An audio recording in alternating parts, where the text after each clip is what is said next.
Hey, fellas, welcome back. Today is Fellas. Monday, May 31st, last day of May, and Memorial Day. Happy Memorial Day, everyone. I know Memorial Day. everyone's off, but the fellas are going. The fellas keep it going because the sports don't stop. True. They don't. Did our YouTube thing shut off? I certainly hope not. It better not have. No, I'll it be very doesn't. upset if it Doesn't did. seem like No, it. no, never mind. No, My not. computer's just being dumb. Oh, what a weekend of sports, huh? Yeah, a lot of playoff action. Playoff. A lot of What happened this couple weekend, Sean? championships, some big time. Oh man, we got all sorts of stuff. What should we start with? NHL playoffs were pretty fun this weekend. Yeah. Round two started. And I'm not gonna lie, the Islanders got their asses handed to them. Yeah, Bruins. Absolutely handed to them. Bruins are looking pretty good after their first series, coming off hot in that first game against the Islanders now. 5-2 win. I don't know how many times I have to say it before people start listening, but the Boston Bruins are the number one contender for this cup right now. I know that the Avalanche are good, and they freaking wrecked the Vegas Golden Knights last night, 7-1, by the way. Absolutely destroyed them from the get-go. However, the Eastern Division is still the best division in hockey, and I'll continue to say it until people start believing that Been Boston saying Bruins it. at plus 5 to 600 is a ridiculous line for that team to win the championship. The best team in the best division is getting like the fourth favorite odds. No, that is not how that works. Yeah, You I'm look sure. scrambled over there. I wonder when it's at now. I just had a cough and I wanted to mute it so I wasn't being like just going like acting over you talking. But yeah, I'm wondering. I'd like to see the future. I'm gonna pull up the future lines just as a reference. Yeah, to I see do. I how do want to see correct- future lines How real quick. correct? NHL futures. Let's see where everyone stands at the moment.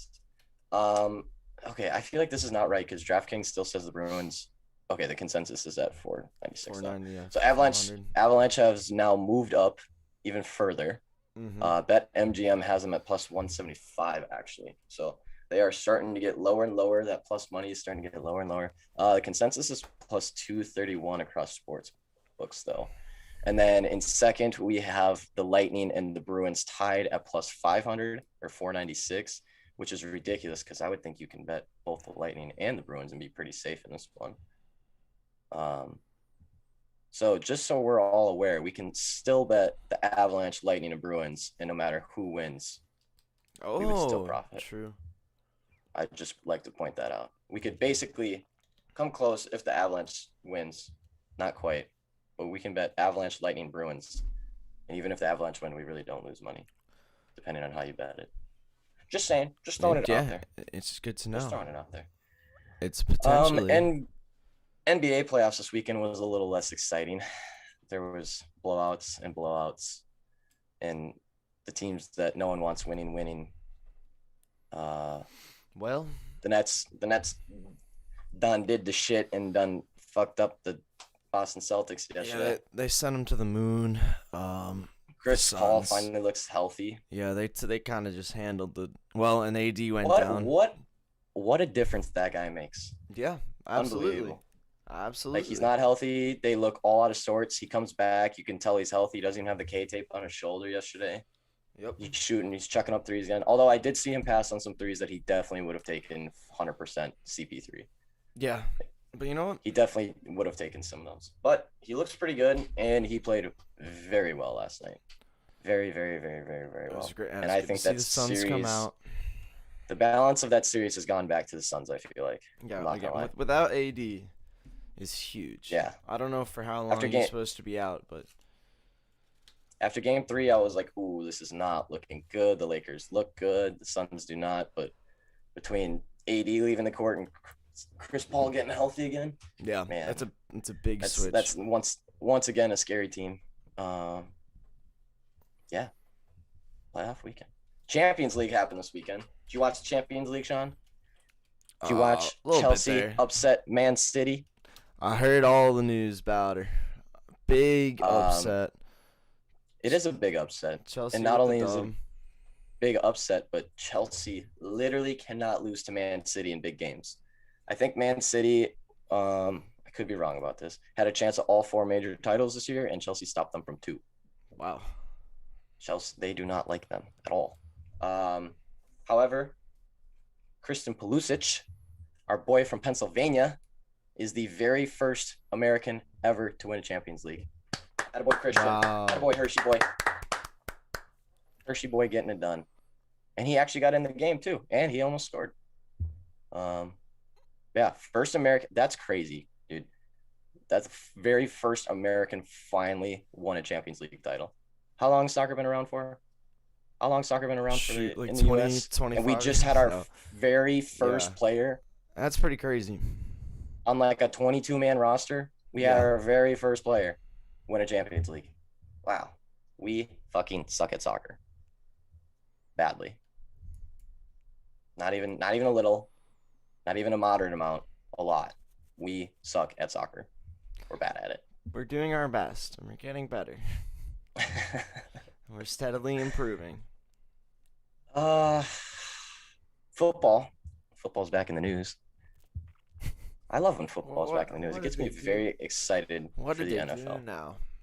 Julio is still on the move. And now Oh man, we finally have our first hint at a final destination. Oh yeah. Seattle Seahawks. Okay, I guess. So, as the Falcons continue to field calls from teams interested in trading for Julio, the Seahawks have had discussions about a possible trade with Atlanta for the wide receiver. Now here's the thing. I don't know what you think about this, but to me, that one doesn't make as much sense as some other landing spots. As we've said, I'm sure we've said over and over, but any team gets better with Julio. Obviously, the Seahawks get better with Julio, but the problem with this, and they're content, at least a playoff contending team, because they have Russell Wilson and Tyler Lockett and DK Metcalf. Not much else on that squad, but those 3 alone basically make them in contention still. Adding a wide receiver, yeah, it improves upon the team, but it improves upon the only place that they're good. Yeah. This team with Julio would literally go out there, score 55 points, and lose 55 to 56. Yeah. Yep. That is what, if they had Julio, that is what this team is doing. Because you just took all the cap you had to try and put it on your defense, and you just put it, as you said, like literally in your strongest part of your game. And they'll be better than the Falcons, but I'm not sure how much better. I mean, it'd be like a Dallas Cowboys on steroids. Yeah. A little bit better offense, maybe even a worse defense, honestly. Because the Seahawks, I mean, Seahawks and Dallas have got to be going for one of the worst defenses this year. So like they're both in contention for it. Yeah, I mean, if that's how it ends up, it'll be very fun to watch. But as far as trying to win a chip, I don't know if that's the spot, Julio. Seahawks quarterback Russell Wilson and Jones have been in touch, having phone conversations to discuss the possibility of playing together. Tyler Lockett and DK Metcalf. So Julio has been offered a first-round pick. They have offered. There's teams out there. The Seahawks do not have a first-round pick in 2022 after sending it to the Jets for Jamal Adams last year. Oh, yeah, that didn't work out too well. The Tennessee Titans have also discussed a trade with the Falcons, but a source described the Titans' chance of landing Jones as a, quote, long shot.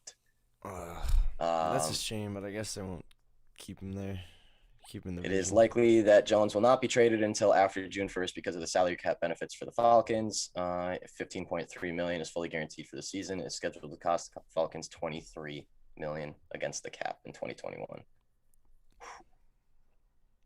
Oh, if he gets dealt after June 1st, the move would offer Atlanta relief against the cap this season because the dead money owed to him would be split between this season and next. Interesting. So they just got to wait a couple more days. I'm sure June 2nd, he's out of there. Yeah. I bet they are just waiting for that day. They probably already have someone in mind. They probably already have the offer in mind, and they're just waiting for after June 1st is my guess. I'll tell you what. If they take something that isn't a first for him, I'm gonna lose my mind. I'll be Yeah, like, we that should would be. offer two firsts and a second. No, maybe that's a little much. But you know what? I Like mean, he is if it 32. goes He's for like, 32. but if Julio goes for like a second and a third or something, I will lose my mind. I will throw a fit. Yeah, Atlanta said they basically require a first round pick for him in return. I mean, dang, that'd be like trading DeAndre Hopkins for like, I don't know, an older David Third. Johnson and like a third. Yeah. How, how did that trade go? There should be something around the league where like the owners get to, in like fantasy football where you can veto a trade if someone in the league is just being a fucking idiot and there's another person being really smart and they're Yeah. just absolutely clobbering them Yeah, you and the should. league can like veto it. I think we should have that in professional football where if there's a trade that just doesn't make any sense, the owners can all get together and unanimous 17 owners can veto a trade. They would Or always. maybe like they a would two, veto maybe like a two-thirds, everything. maybe like a two-thirds majority, just so It would we always could, be like 30-2. Every single trade would be 30-2. because that DeAndre trade happens last year, and all 32 teams are like absolutely fucking They're not. livid, dude. What? Like absolutely not. No way in hell we're allowing that to happen. Yeah, dude. If they could veto Cardinals bad paid decisions, nothing for him. Bill O'Brien would still have his job if that was part of the league. He probably He would. would still be working. The owners would have saved Bill O'Brien. So Oh, someone had to lose their God, job. for having such a big sports weekend, I was hoping for more scandals. I was Yeah. hoping for more news. There was not, just not entertaining news this weekend. Yeah, it was just. However, It was clean. you mentioned that the Indy 500 happened. I did not watch it, but apparently records have been broken. Yeah, it was a Or pretty. records So have it been was tied. yeah, record has been tied. Enlighten me. So there's actually a couple cool things. The main thing was that the winner, which we're gonna get. I'll get up all the. But Give me big the thing is- stats. the stats, baby. Well, one thing was the likely winner, I believe, who was leading for 40 some laps, was taken out by a tire that was on the loose, flying through the freaking air. This tire comes down from the sky and just absolutely smacks the dude. And that kind of ruined his race. That was Connor Daly. He had so John he's Daly's son. perhaps. I don't think so. Spelled Nephew? differently, but maybe there was just a typo on the birth certificate. So this is we're on lap 118. This dude's pulling out of the pits. He's going from the pit. Before he gets to the track, one of those tires just leaves. I guess the pit crew They man just did not like hard enough, and tire goes flying It's off. always those crew people. This dude goes flying in the wall because he only has 3 tires, and typically you want 4. And this dude, Connor Daly's just driving. He's just, Got him.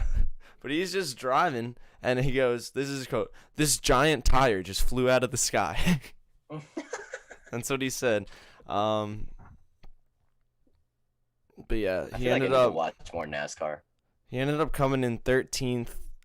Even though he Oh, led poor guy. the most laps of the whole race, he still couldn't get it done. Damn tire. But here's the actual news. That's just a fun little woohoo tire in the sky. So Helio Castroneves, I believe. This is the 4th time, his 4th Indy 500 dub. 4 times, tied for the record. The record is 4. If he wins one more, he'll be the leader all time in Indy 500 wins. He's Brazilian. Oh wow. Uh, Can someone explain to me how someone is better at NASCAR than another person? That whole thing Yeah. I don't quite understand. Yeah, I Is was it like always better into- cars? Is it better driving? Is it just yeah, it's a a lot. So combination of the two? in NASCAR, I think there's a ton of skill in terms of Yeah.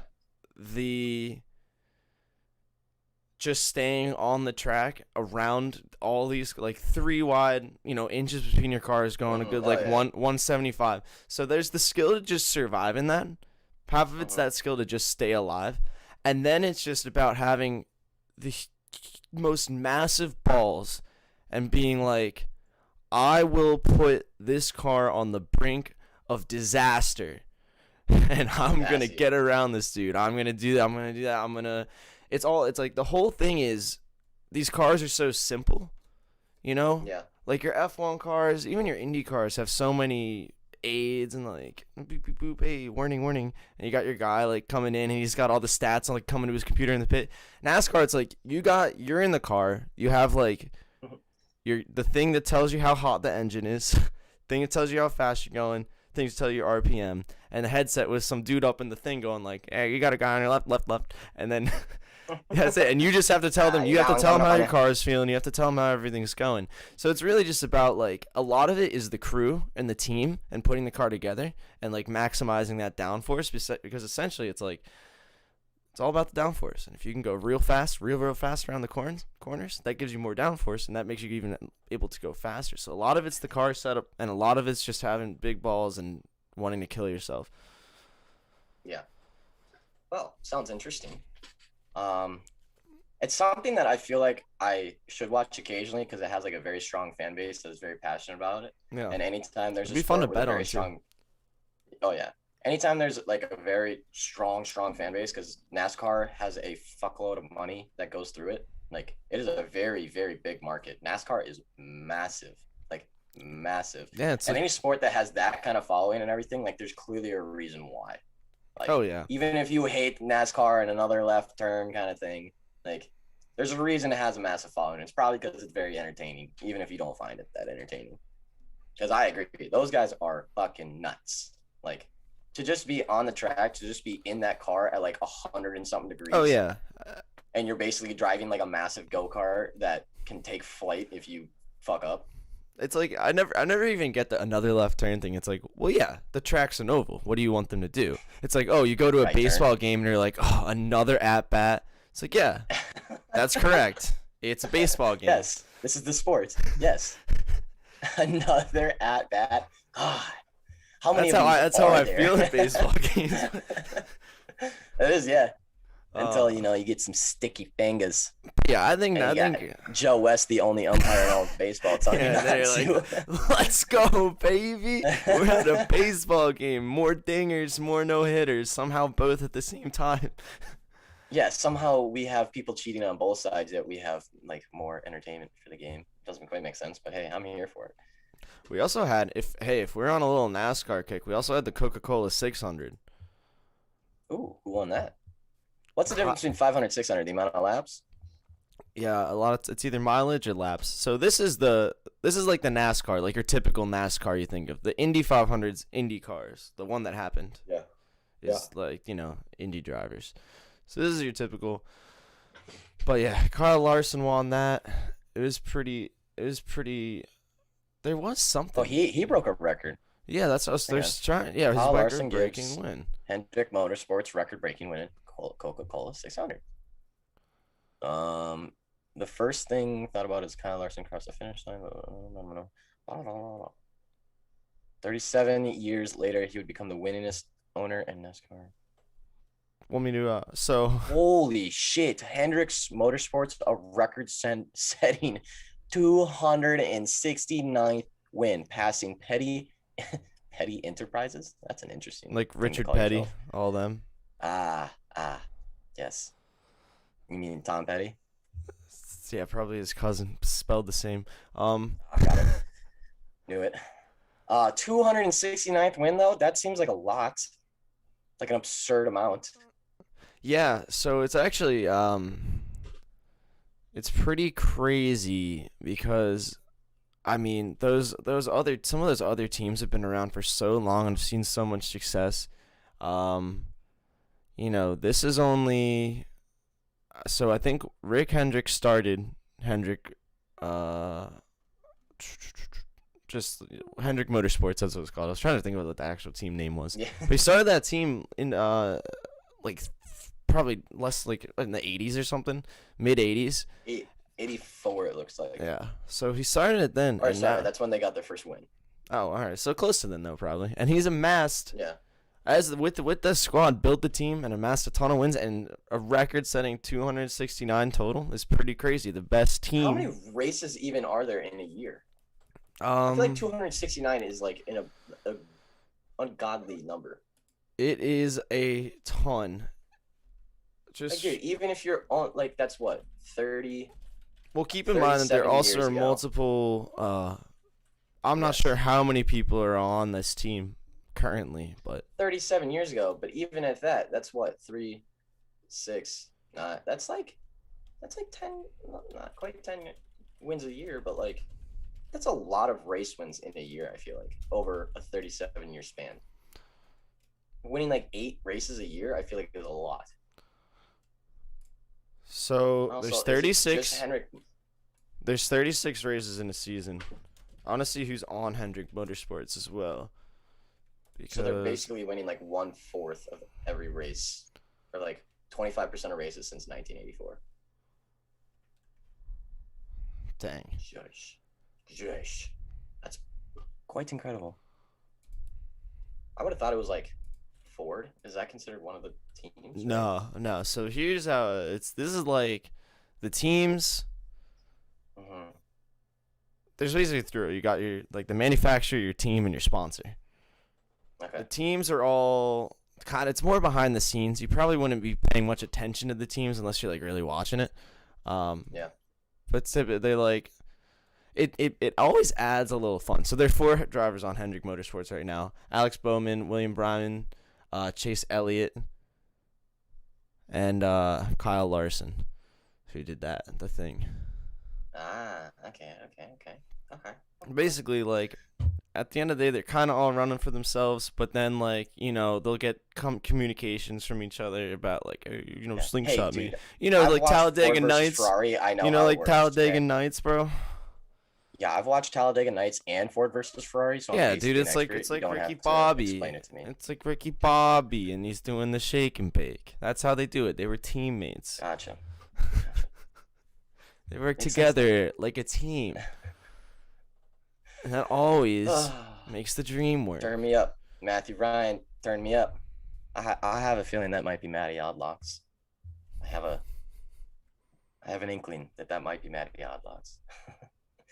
But yeah, NASCAR, interesting stuff. Thank you for enlightening me on that sport. Yeah, the cars go. Meow. Hey, listen. Ah. I think if you're ever bored on like a lazy day, you got nothing to do. You just throw on a NASCAR race and you watch those things around. They're so cool to look at. And then sometimes they crash into each other. Everyone's going crazy the whole time. But then sometimes there's fights, dude. Sometimes NASCAR drivers can be real petty. Not talking Richard? enterprises, but Dick Petty? bro, you're gonna get Richard. you're gonna get demonetized by all the money we don't make. Um, yeah. So Matty Oddlocks, fix your damn spacebar, you degenerate. This man's trying to type in our chat with no spacebar. Learn how to use your spaces. Spacebar, bro. Classic. Oh, it's 10:29. We should probably kick into a break for a couple of minutes. I should probably get Potts awake because I know that little lazy fuck is probably not ready. Yeah. Oh, fun news for the show. Our coming- first guest of all first time guest. will be on the show at 11. Should we? Potts Half Picks hour. is coming on to enlighten us with some betting knowledge. Maybe we'll pick his brain. Maybe we'll have some picks Yeah, for him. yeah, You know what I maybe. mean? Maybe. Maybe he'll pick Just us. maybe. Maybe we'll pick a sport. All that and Kick more. into a break. All that and more when we come back. Maybe we'll pick a sport. Maybe. That's pretty crazy.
We're back, fellas. Back from the little break. Better than ever. Sean, you wanted to talk about the fact that people are getting fucking arrested in the NBA. Yeah, I think now maybe it's just because we're a little bit removed from fans and I forgot how unruly they acted.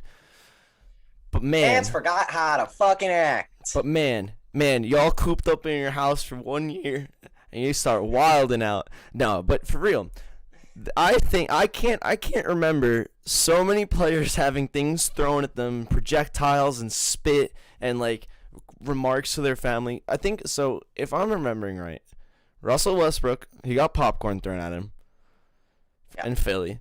Trey got spit on in New York. Now Kyrie got a bottle thrown at him after which in Boston, by the way, they've got some resentment towards the guy. Ja Morant's family was being attacked. It seems like this just keeps on happening and happening, and the players are starting to get a little sick of it, it seems. Kyrie was not happy at all. Do you feel like the NBA fans are getting, the demographic of NBA fans are just getting worse and worse? I feel like the demographic of NBA fans are now just like 14 to 21-year-olds who act like they've been fans for a really long time. Well, here's the thing. Are just fucking annoying as shit. More so, yeah, absolutely. And I think it's being amplified by a couple things. One, the fact that I think the playoff crowds always lean more towards that than your regular season crowds because the tickets are so expensive. It's less so about like the fans and more so about just who can pay for it. It's just, yeah. And then add that in addition to the fact that these are some of the first games that people can even go to. The prices for tickets, I don't even know what they're at, but they're probably insane. So you're getting such a weird, you're getting anyone who can afford to go. The Garden opened up at full capacity last night. Yeah. The first time. 17,000 plus in there. Insane. Same with insane. We're finally back. In Boston, that was also the first time they were full capacity. Insane. We're finally back. We're hey, it's great we're going full people capacity. People are getting arrested. But they just gotta just relax now that we're all in there. Hey, stop letting fucking TikTok stars in your arena and you'll probably be fine. Dude, just imagine you get to go to an NBA playoff game. You are close enough to whoever that you can fire a projectile. Yeah, and you're blowing it. You're getting banned from the stadium in your first game back. So the Sixers guy got his season tickets revoked. Is never allowed back in the arena again. Was it worth indefinitely. The Celtics fan got fucking arrested. Yeah. I don't know what happened to the Trae Young fan. I'm sure they found him. He got banned. Yeah, he got banned. Yeah. I'm sure he's banned. What are we doing here, people? Like, this is no longer just a little kid mouthing off to Russell Westbrook. This is like bottles and popcorn and spitting. Like, no, we don't do this, fans. Have a little bit of, like, I get it. You go into Boston, you go into New York, you go into Philly, like three of the most passionate, angry, just like Philly threw snowballs at Santa kind of thing. Like, we get it. You got an angry fan base, a passionate fan base that loves to talk shit. But come on, guys, there's a line. Right. There's a line. There's a difference because you can mouth off, fuck you, you can talk to any player. You can talk to any player. And they'll probably talk back. They love like the environment. That's like people feed off of that. It's just not about trying to injure somebody or like or spit on them or anything like that. Most of these guys are hoopers, so they're very used to people just constantly throughout, whether it was high school or a pickup game or anything. Trust me, these players have gotten it all said to them. Like, they're okay. They can handle it. Russ bitching about that kid making fun of him was probably the biggest bitch move ever. Like, dude, grow up here. A kid said something to you. Like, you're fine. You've had worse said to you. But yeah, here's the thing. Probably in Utah. But so Kyrie's and KD, I just thought it was interesting. They both kind of echoed a similar sentiment about it. Kyrie said it's underlying racism and treating people like they're in a human zoo.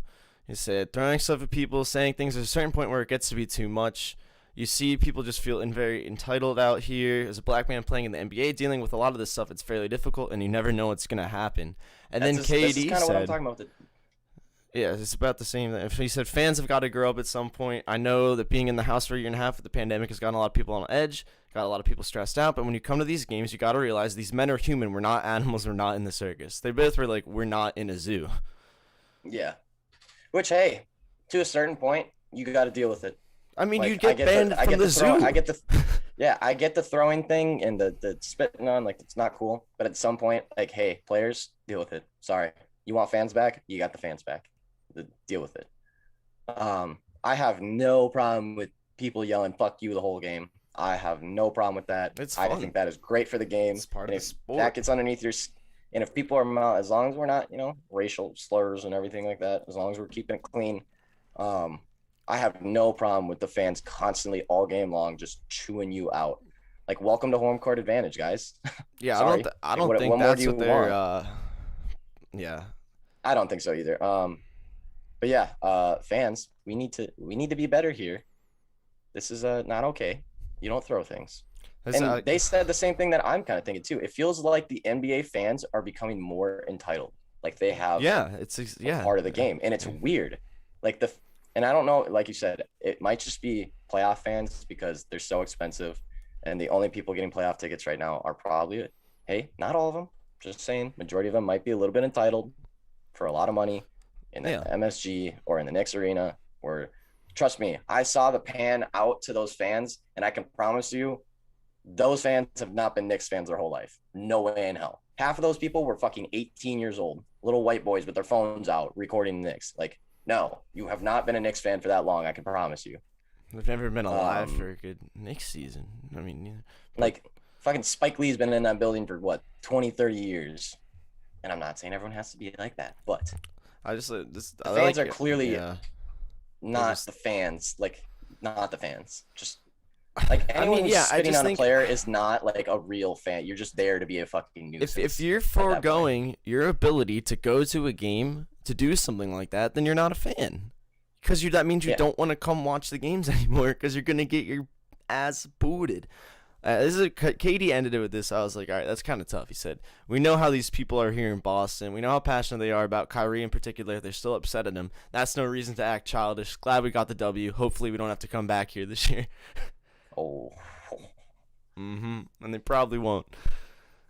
And they he probably done won't. dropped that shit right on them. Ouch.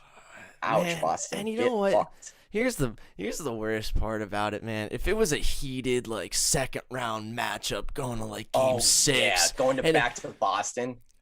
it's like, dude, you just got spanked by probably the most talented roster in the NBA. You're down 3-1. You're not winning this. Why you gotta take out your frustrations on Kyrie because he had to leave?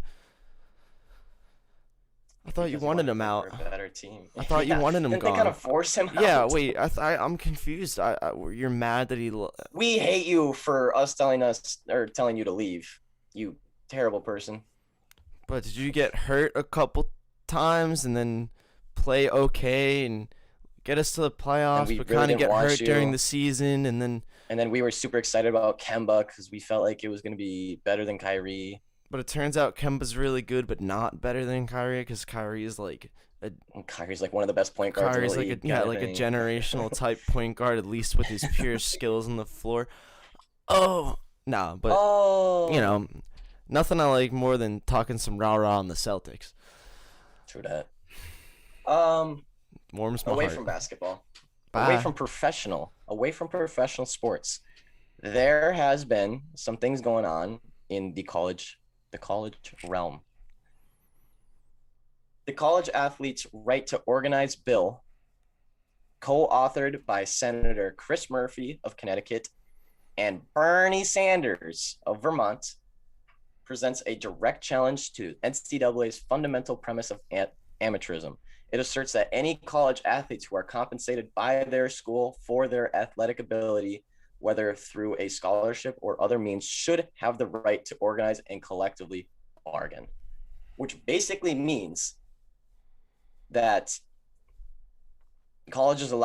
this bill would mean that they're able to form unions which basically means that college sports would need a collective bargaining agreement, like the pros, like the NFL.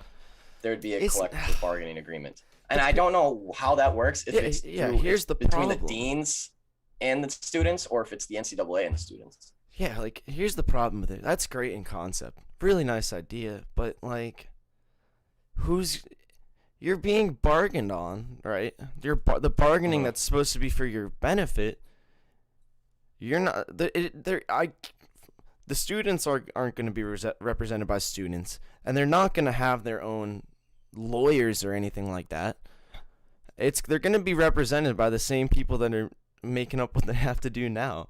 Yeah, that's the problem. Like, Yeah, and then either the people who are currently in charge of whatever goes on with the NCAA will be in charge of that if they to even allow it to happen, and if they don't have control over it, they'll just be like, yeah, well, it's oh, just oh, yeah. you're gonna unionize because you have a scholarship?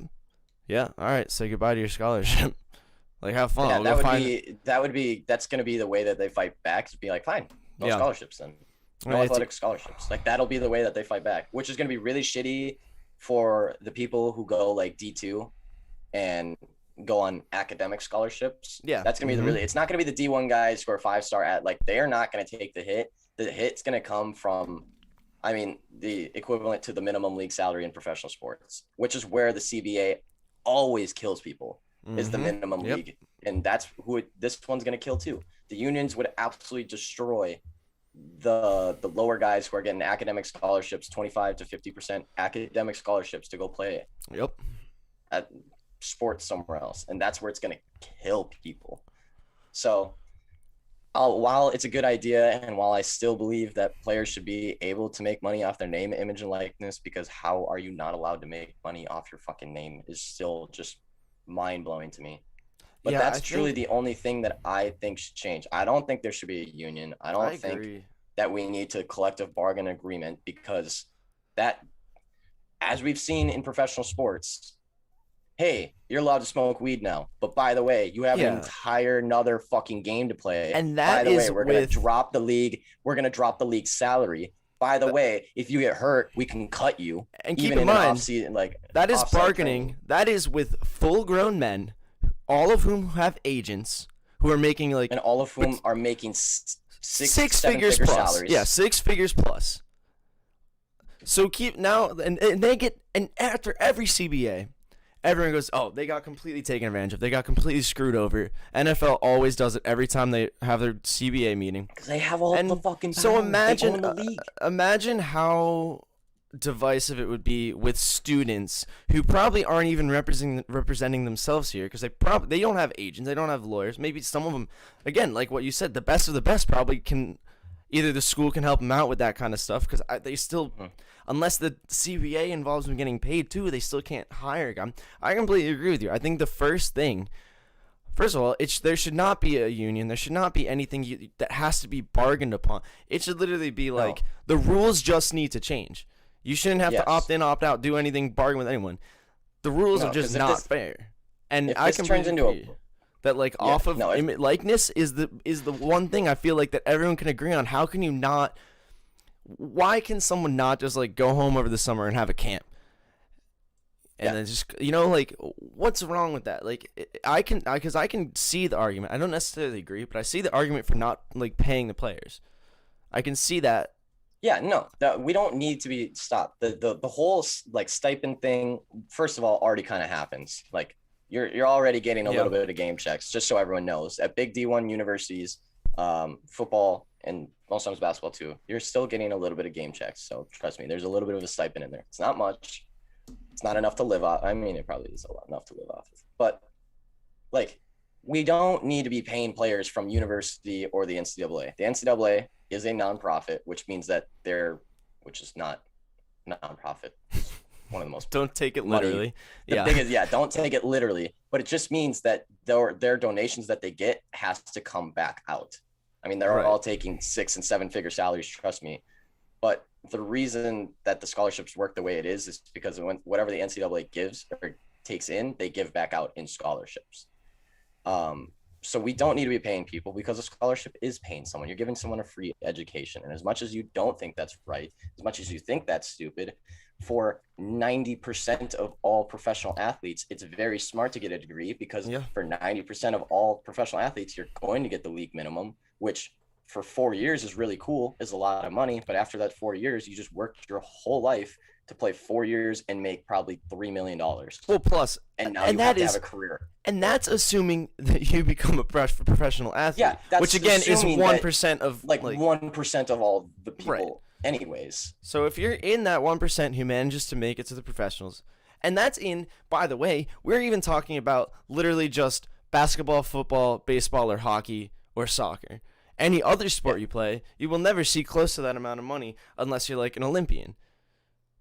So the opposite, but even if you think, I think even if you think that college athletes could be paid, because there's an argument for it. They grind. They basically work for free.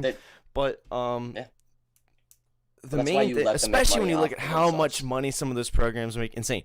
But yeah, if you think that a collective bargaining agreement will increase the chances of them getting paid, it's like maybe after 35 years of negotiating, you can get to the point where they're getting paid. But like, what makes you think having man, just don't do a bargain agreement, please. I mean, dude, look. If there's a bargain agreement, scholarships are going to leave. Like, yes, exactly. The little guys are not getting scholarships. That's going to be the first thing that they pull, is those scholarships. That'll be the first thing that they bargain. Man. You want to get paid? Fine, we're pulling our scholarships. Then you don't have to get a free education, and it's going to be awful because that is like their biggest bargaining chip. Like, hey, we literally give you an education. We're the reason that you went to this school in the first place. And it's just going to change a whole system because the guys who can't afford to go to college are not going to be on scholarship anymore. Yeah, very bad idea. Very bad idea. Dude, not smart. So don't do it. So like in this is probably like the 80, what was it? The 82 lockout was the one where basically with the scabs. Are you familiar with the 82 lockout? Mm-hmm. It was like essentially it was after some CBA thing, I believe, and they started scaling wages based on a percentage of gross revenue for the, I don't know if it was by league or team by team or the whole league, but so they were trying to basically the scale whatever percentage of the revenue would be the wage. Did not like that the whole NFLPA. Everyone went on strike, but then so like the players would be lined up around the stadium, like locking arms, blocking like fans from coming in the parking lot, blocking team buses, blocking everything, and eventually, we're talking about professional athletes, people with business relationships with their teams. Mm-hmm. Teams just said, okay, we're going to go hire a bunch of dudes who played some college ball. Oh, yeah. And they're going to drive through your picket lines, and then it just, over and over. They kept adding people. The people on the bottom of the rosters kept just getting fired straight up. And then eventually there was a revolt on the players union and that was trying to protest in the first place. They ended up coming on to, they revolted against their own union. And the season just got shortened.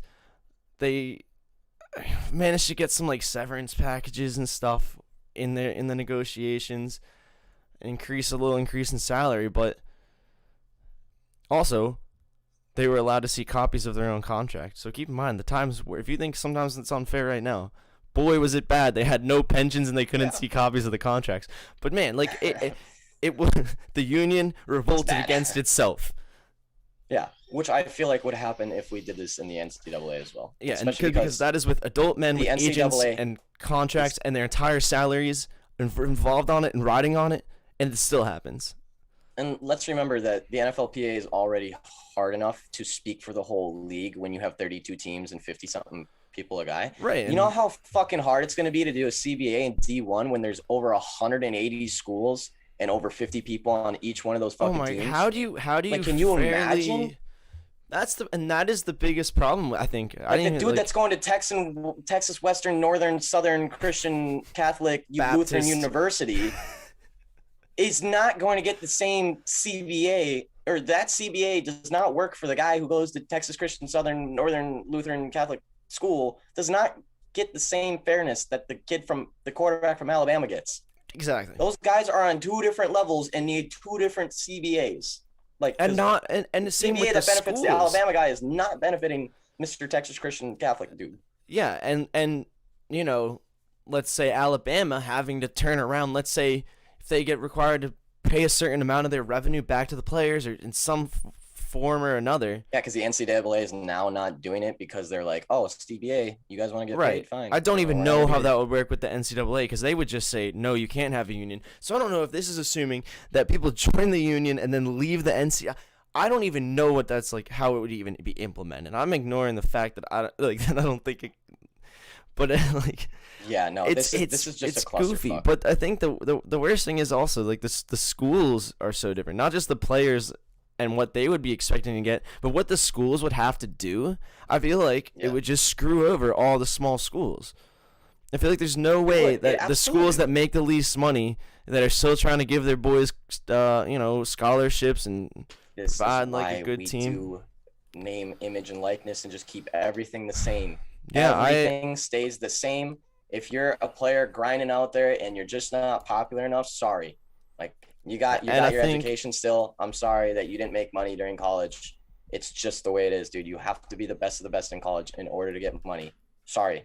Welcome to the world. You have to be the best and the best in order to get paid. That's just the way it works. However, you're also getting a free education as an athlete. Now, they already get game checks. Absolutely, you should be paying them a little bit. You should be giving them full meals, their unlimited meal plan because they're athletes and they need it. Give them the amenities, but holy shit, just don't change anything they else should and also just be do allowed to name, have image. agents. Really? Yeah, they should I mean, be. they need to. If they have name, image, and likeness, they have to have Yeah, it. exactly. Absolutely. There, But they you right can't now they are expect them prohibited from signing a written agreement with anyone, written or verbal, for marketing or representation. So yeah, you would need someone like that, and they should be allowed to have that anyway. If you're should. if Maybe you're a don't. student Okay, just don't call them agents and call them something else. or Like, call them agents, and stop being baby. yeah, or that. Um, no, hey, Chris Murphy and Bernie Sanders, I see what you're doing. We all It's appreciate that true. It does need to change. you want to get the players paid. We get it. This is a very nice idea, a very moral and compassionate idea, but a very bad idea and a very shitty idea, I might add. Very bad. Yeah, and We do isn't not even need just a like union he's like, oh, in the Bernie, get out of NCAA. here, you communist. Like, it's not even that. It's just like in the No, context of it's a the very good NCAA. idea. It's just the NCAA already has a bad taste in their mouth from everything going on and everyone pushing them around. They And don't if like you it. let the NCAA bargain agreements for what's going to happen next, they are They're going to go for the fucking jugular. they're gonna and they're win the gonna get it. negotiation. They're going Believe to it win or not, because the giant whoever, non-profit is gonna beat the union of 20-year-olds. yeah, It's whoever it's owns the unfortunate. sport always wins. Yeah, it's unfortunate. But if you think you stand a better chance than NFL players to negotiate a fair salary and benefits and all that, you're wrong. You're not going to have that chance. And they already get pushed But around too. by the way, name, image, and likeness, it's considered a D1 athlete, like a 4-star recruit, is projected to basically make like $300,000 to $500,000 a year in through name, image, and likeness. That's That's got to how crazy be that at a is. pretty popular school, though. I 'Cause mean, that's like a lot. A big D1 school with like a 4 to 5-star athlete, Yeah. like any of the big like SEC schools, big Mhm. name players there. I think it wasn't Trevor Lawrence, but they did a study on a he could maybe it was Braxton Miller. I think when Braxton was a big time in Ohio State, and they somehow broke it down and did some research, and I'm kind of talking out of my ass because it's not perfectly the right statistics, but it was something like he would have made like $550,000 a year Oh, yeah, based off someone name, like image, that. and likeness. So Braxton Miller, a 5th-year or a 5-year, probably would have cleared $2 million in his time at Ohio State.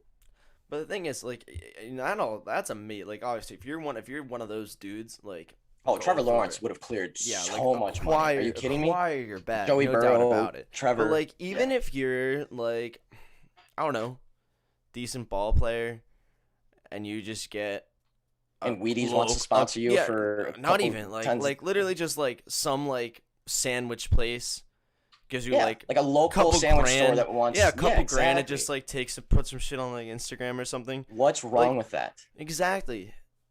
Like, why are we stopping that from happening? It's I good don't for know the how that community. can You even have be a player. illegal. I don't I know don't how I don't understand know how it how should they be. can ban it. How can you ban someone? I guess well, Like, I don't know. imagine the local bar on camp, like the local bar on campus sponsors one of Exact. your kids for a That couple would be grand, sick. gives them some money, and now that kid is the campus hero, and he's now tied into the community, and the people love. Like, what do we? Why aren't we letting that happen? It's such a good idea. Plus, it's just like do you why would that I don't know how that affects you being like an amateur. I think because all of the whole point is to be like we need to keep the amateur status, and it's like I feel like the only situation where you wouldn't be able to have a like a side deal with another group just to make a little bit of extra money. The only relationship you wouldn't have that is in a professional business relationship where you already have a contract and a deal signed with someone else. So if you're treating it like a professional business relationship, then it's already not amateur. It's all yeah, it's all red. Yeah, You know, like that's the thing, dude. They nitpick. They're like, oh, well, in this case, it's professionalism, but in this case, it's amateurism because right. it works better for us that way. Yeah, whatever Like, sounds yeah, better no, in this exact the the context. the NCAA is a little snaky. They're losing grip fast on the monopoly that they have, and Yeah. it's good. But man, they need to budge in. Like, I get some things and not paying players, blah blah blah. But there's just some things that they need to budge on because we're in a different time now than we were 50 years ago when all these rules were still the same rules. Yep. Players back then weren't making schools millions and millions and millions of dollars because they're just there. They weren't making the NCAA millions and millions and millions of dollars because they were there. They were making the NCAA tens of thousands of dollars, the best ones. And the best players were making their school tens of thousands of dollars, not millions. We're in a different time now, NCAA. We need different rules now. It's Mm-hmm. different. It is different. We got bets on. That's 11 o'clock. Yeah, bets on We the other got bets side. coming. Uh, Uh, Kick it to a break. We might have a new face in here when we get back. yeah, we might have the one, the only Pots picks with us on our way back from the break. We'll be talking sports bets. Hey, I'm pumped. I'm pumped. Are you I'm pumped? Let's get this boy in here. I'm Yeah, pumped. I'm Let's pumped. I'm go. pumped to make fun of Potts picks. All right, we'll be right back after these messages.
Hey fellas, we're back. It's 11:06, and we're talking a little sports betting now. Here's Pot's picks.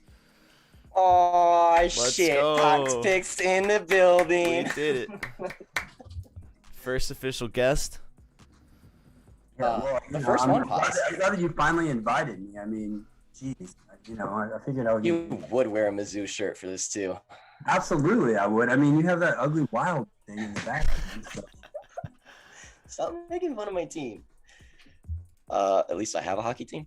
Just throwing that out I there. mean, that is valid, but I mean, you technically have an NBA and baseball team too, but I'm not really sure if you do. So I don't really have a basketball team. Barely. It doesn't. They don't really exist. yeah, My favorite basketball team is actually the New York Liberties. So jokes on you. I mean, that's. But by the way, I will still take my $50 because remember when I texted you and I said I was gonna that you wanted the Wild to win, and I was like, oh, I'll just bet the opposite side, and that overtime goal, and then what about a minute? So whenever you want to send that to me, I'll. This is fair. Just behind the table kind of things. Speaking of NHL, Pots, who's winning tonight? We got Bruins and Islanders. Bruins at home. Game 2. That game was actually pretty close. Game 1 was actually pretty close. It just kind of ended not so close. Bruins getting minus 190 on DraftKings. 60% of tickets, 57% of money. Pretty even, actually. I'm kind of surprised. I figured they'd get a little bit more. Looks like sharps on Islanders. I don't know. Okay, so this is the thing. We both know that the East is the best division. Yeah. We both know that the Bruins are probably the best team in that division. However, I'm so scared for them, and I don't know why. I feel like the Islanders – because remember, we talked about this like 3-4 months ago, that the Islanders were a very, very good team and capable of making a huge push. Yeah. I honestly, if you put the Islanders in any other division, I think, and you're going to think I'm crazy, even out west with Colorado, I think that they're 1 or 2. I truly do. Think the Islanders are that good. They're just they can beat they're just so solid. So when I'm looking at this, do I think the Bruins probably win? Yeah. Am I gonna lay mine just went to minus 200? Yeah, mine just switched to. I would not take that. Just there's no value there. Yeah, I mean unless you're putting it in regulation. I have minus 145. Yeah, I mean unless you're putting in regulation or minus 1.5, which you should not be doing in this series, I don't think, because it's just too close of a series. Yeah. But no, I definitely agree with you. I think if the Islanders are in the South, they're probably 1 or 2. If they're in the West, they're probably 2 behind Colorado, and then in the North, they're easily number 1. And also, I don't know how. I mean, Colorado smashed Vegas last night, as they should, because they are a better team. But I'm very intrigued to see how Colorado does when they win this series, because I'm pretty sure they will, to face the winner of the East, because that is going to be the first real shot in the mouth they have this season against a real extreme team that's not named Vegas Golden Knights. I would agree. Well, and I think last night too with the Colorado one, if we want to talk about that, is that Minnesota series, just I think wiped out Vegas, right? I would assume. I mean, when you're taking 40 shots a game yet losing games, and the other team is not doing that well but burning your legs out every single game. And that was probably the easiest bet last night, because I was like, Vegas is going to be so gassed. Their legs are going to be gone from going to a game 7, even though they didn't have to skate aggressively hard in game 7 because it was kind of a blowout. Dude, but they had 7 games with the Minnesota Wild, right? Yeah. 7 games with that. any team, and especially a team that just won't fucking go away, is just mentally and physically draining. Well, and I think people don't realize too, they talk about, and I hate to say this because people say this in football and it drives me nuts, and they're like, oh, they're physical. And it's well, no shit. Of course they're all fucking physical. It's a physical they're all sport, grown men hitting each other on I feel like Minnesota is more physical, right? I mean, it's kind of their only way, because they're not talented enough. You have to finish your checks. So that adds up. Those hits add up in a series. Yep. And against Colorado, when you have guys like McKinnon that are just so fast, you have to hit them or else they're past you. He's gonna be gone. You're in trouble, right? It's just So I don't know. And then to back it all up, you have the best goalie in the league right now. Yeah. What else? Yeah. It's in. I feel like Vegas kind of threw away game 1, starting Lehner and everything. I feel like they kind of knew that they were in a tough spot. Give Marc-Andre Fleury a game, give him a game of rest. Even though, man, game 1 of round 2, I would not have started later after Marc-Andre No. Fleury just took that whole series. But like, I get it. I mean, if there's a throwaway game, it's game 1 in Colorado. Like, get that shit out of the way. You just have to go to 7 with Wild. Your legs probably aren't going to work anyways. You don't need to grind that game because you're probably going to get. Try and steal 2, and yeah. And Try and then get in that. Yeah, try and steal 2. Put Fleury I back in think there. that Vegas will get one. I think Vegas will. It will be very, very close at home. Like when they're at home, Yeah. I think it'll be close. Like that's. I don't even think that they can't steal 2. They might get 2 in this series, but to think that there's a game 7 coming, I don't think there's. I just don't. No, I think it's gonna go probably. It'll probably go 5. Like I think they'll get at least 1. Yeah. Like if they can get game 2, I think Yeah. they'll get 3 or 4. Like they'll get 1 at home. But I would agree. Colorado's just they can just beat you so many different ways. I know that's the thing. They have like number 1 everything. It feels like. Yeah. But I don't know, man. Like with this Bruins game, I don't really know what to do. Really with either game, if I'm being honest. Like Yeah. you and I were heavy on the thinking- Canadians early in the year, right? And then I remember like we would talk about And every I day. was heavy on them early in the series too. Like in this series, I was like, hey, the Habs are not that much worse than Toronto. And then I got burned doing it in the beginning of the series, and then the end of the series, here they come. Yeah. I just think, I mean, with both of them, like I feel like at plus 170 to 180, like there's value there, right? I mean, and I'm a value guy. Like, Now I can easily see a Minnesota Wild and Vegas kind of thing where it's just game 7 and Canadians have done everything they can to get here, and that's about it. And I can kind of see that happening tonight because it's about the same line. It's about the same situation going back to Toronto. But man, we have said, how many times have we said that the Northern Division is inconsistent and we don't know who the best team is there? Like we think it's Toronto, but we're not sure because none of them are really that defensively, good. like Toronto, I don't know. They just scare me sometimes. Like they can score, I feel like, when they really want to, but defensively, like they just make stupid mistakes. I mean, they could score 5 goals and still lose the game. That's the problem. Yeah. I mean, well, Ottawa, right when they played Ottawa throughout the year, like I feel like that every single game that they played, like it was up and down. And because of that. So I don't know. I mean, with that game, both of them, right? I mean, I would probably if I bet a game, I will probably take the Islanders plus 1.5. If I'm honest, I think the Bruins are better, but the Islanders, especially if the Bruins get up, like let's say 2-0 in the first period, I will probably bet the Islanders live because you can probably get a plus 2.5, and I just don't. Like, there's extreme value there, in my opinion. I just don't see these games being blowouts. And the only reason game 1 was a blowout was because they just netted a couple in the last minute or two when they were pushing everyone up. Like, it was a very close game. You know that I had to go here. You know, I haven't had this for like a week. So Sean doesn't understand the quick trip. He doesn't get it. I feel sorry for you. Although they do have Wawa, which is just I just stick with the Wawa. Quick trip on steroids.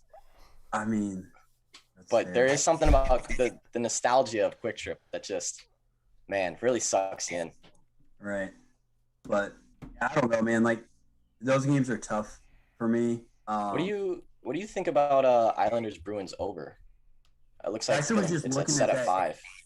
And I was looking at the Islanders team total. I have it at over 1.5. Really? At minus? Yeah, I have it over 1.5 minus. Now it's kind of chalky. It's 150 or 160. Okay. Just moved. But it might be worth putting in a parlay or something. That's what I was thinking. I mean, under 1.5 is plus 140. So I'm like, well, even if they don't win, like I think that they probably net 2, right? I mean, they're good enough. I would think so. To do that. And the Bruins are really good defensively, but I don't know. Like I think this series is just so hard to predict. I could see the Islanders winning 5-3, and I could see Boston winning 1-0. Like like literally either one could happen easily. 100% agree. Well, that's NHL. I still think that Boston's future at plus 500 and Lightning future at plus 500 is absolutely absurd. I agree. I remember we were talking about it. When was it? It was like plus 1,000, like 2 weeks ago. Yeah, Boston was like a couple weeks ago. Penguins were at better odds than Boston, and I was like, how? Yeah, Boston was like 7 favorite to win the cup. 6 or 7. Yeah. I don't get that. And I will say, I have an Islanders future from the beginning of the season. So whoever wins this series, I'm going to be extremely happy, regardless that they're going on. So, Wait, what was that future you took on Islanders? Oh, it was like plus. Let me look it up. It was plus 22 to win the cup. Yeah. Okay. So, and it was like, I want to say it was like before the season or like the beginning of the season. Yeah, that was probably the beginning when we were talking about how good the Islanders might be. Yeah. But I don't think that they're beating the Bruins in this series. I don't think so either. NBA, 2 games tonight. One at 7, one at 9:30. 7 o'clock. Oh, Sean, your boys. Your boys are going for the sweep, Sean. What do we think tonight? They get it done. They get it done. Russ is all covered in popcorn. He wants to go home. It's over. Do they get it done by 9 though?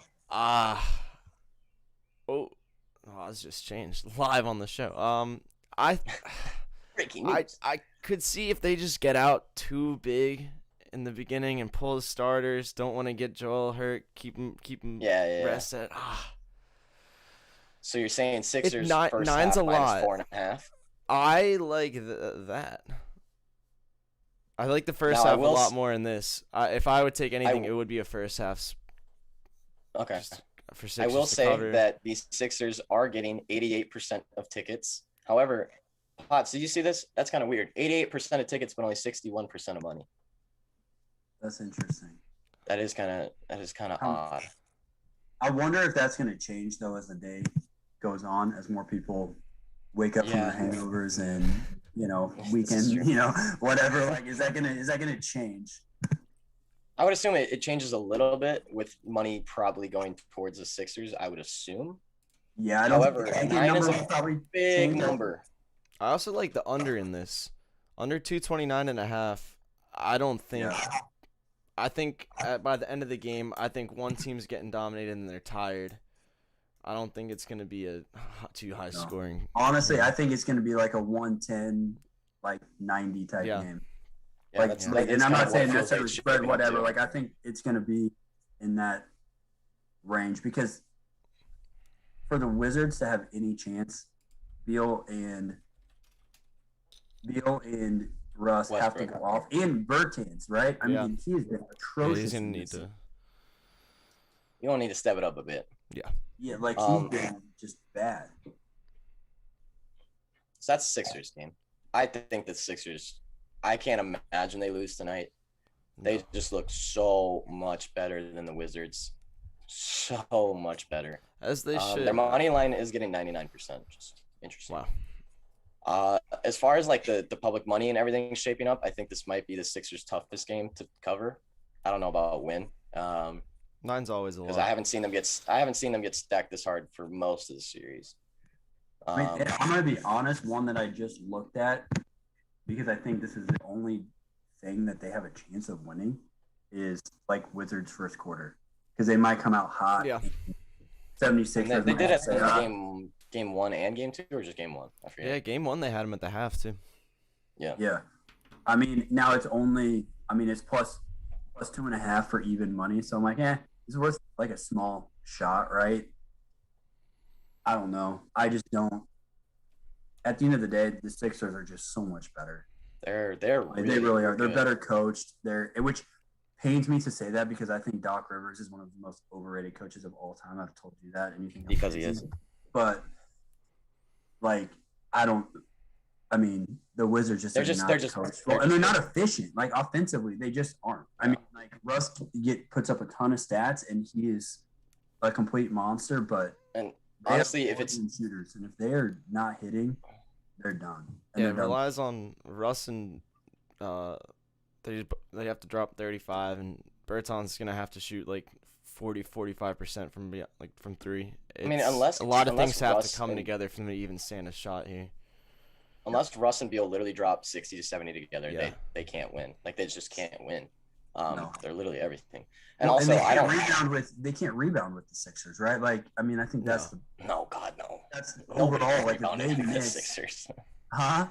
I said nobody can out rebound the Sixers. Yeah, but that's what I'm saying. Fucking Wizards, but like those go hand in hand. Like high volume shooters, you miss, you get the rebounds. Like, I mean, it's Agreed. Honestly, if the team name is not the Nets, I think the Sixers pretty much sweep just about everyone.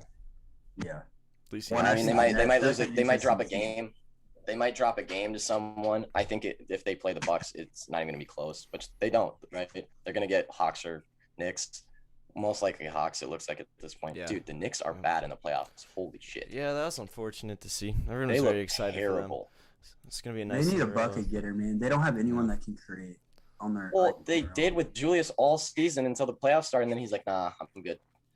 Yeah, but it's the LeBron thing, right? The team used to do to LeBron when he couldn't shoot. Like they would pack it in and say, "Hey, beat us from the outside. Good luck," right? And Yeah. his career, he struggled to do that. And Julius, I mean, like they need someone besides, like when Derrick Rose is the only guy that can like literally create a shot on your team. That's not That's a problem.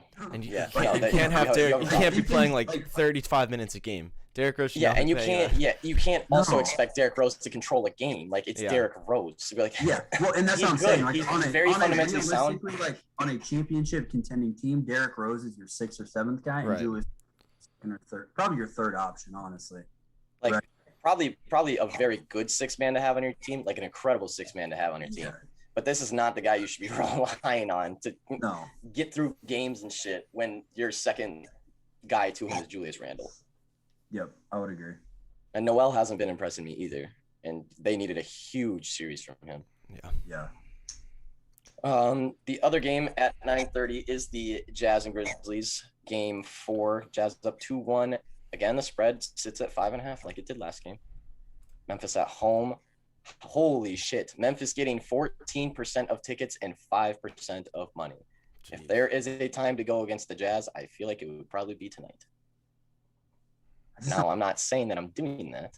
Yeah, that's my thing. Like, I just don't know. Like I am 100% with you, but I don't know, man. If they're healthy, and I had this conversation with another group, and when they said the Jazz is the best team in the NBA, and I don't agree with that. No. But they are 5.5 points better than Oh, yes. all day long. Like it's the same thing, right? Like the Grizzlies have two really. I think Ja and Jackson are stuff. Like I think they are just awesome, and I hesitate a little bit, but the Jazz can beat you in so many different ways. I mean, Yeah. Mitchell, stud Clarkson can get 25 If they're healthy. Yes. Conley. If Conley shoots like he did last game, like I think the difference in and I told the group that I was like, why bet them now? Because they're not going to lose. When it got tied, like late in the game, I was like, they have Yeah. guys that can create their own shots, and even if they don't get their own shots, they have to.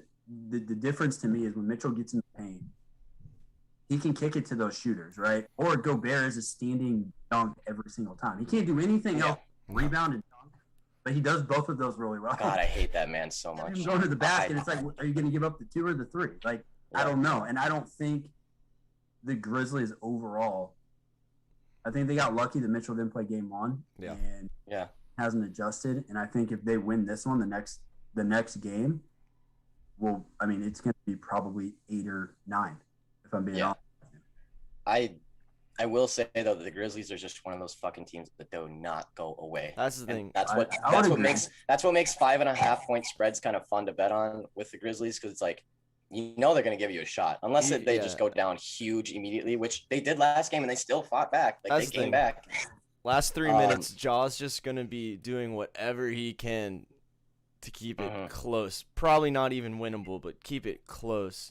And it's just whether or not that's 5.5. Yeah. Yeah. Oh man, and I struggle too because I fucking hate the Jazz. I hate them. Donovan Mitchell, I can tolerate because I actually like him, but Rudy Gobert, I hate. Rudy That Gobert. dude pisses me off so much. He's so Is he one of the most overrated players in the NBA? He's got to be. Absolutely. One of the He most has overpaid to for be. sure. I agree. That's it.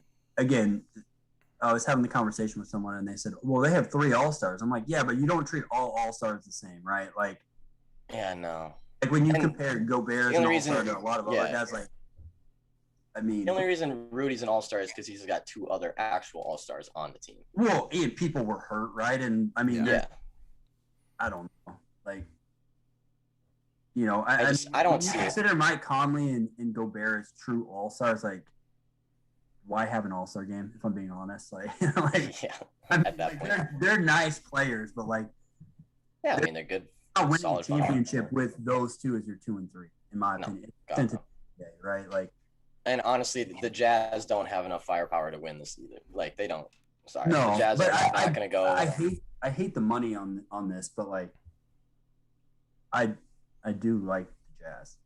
I do like the Jazz. I However, do getting think- 99% on your money line and 95% on your 5.5 point spread to a scares team me. who's known for not going away Yeah, is a very, very odd and I don't like it line. yeah, I would agree. Sounds like that's gonna take it under. Yeah. Something maybe. Yeah. I mean, it I is do set at kinda like that 225. Yeah, I It's do not kind of like bad. that under. I'm liking both the Oh. unders tonight, more so Are than you? either Yeah. spread. Yeah. I feel like Yeah. people will struggle. I I mean, feel like this is going to be. Here's one that I'm looking at right now. Like, if you go back and Eric, maybe look at this. Sorry, the under went. It's opened at 231 on this time 76ers game. Opened at 2. Oh, yeah, I did see that. And it's getting 62% of the money on the over, and went down to 229.5. If that doesn't scream Oh, reverse line. shit out of it, I don't know what. Yeah, That's right, that is like- very.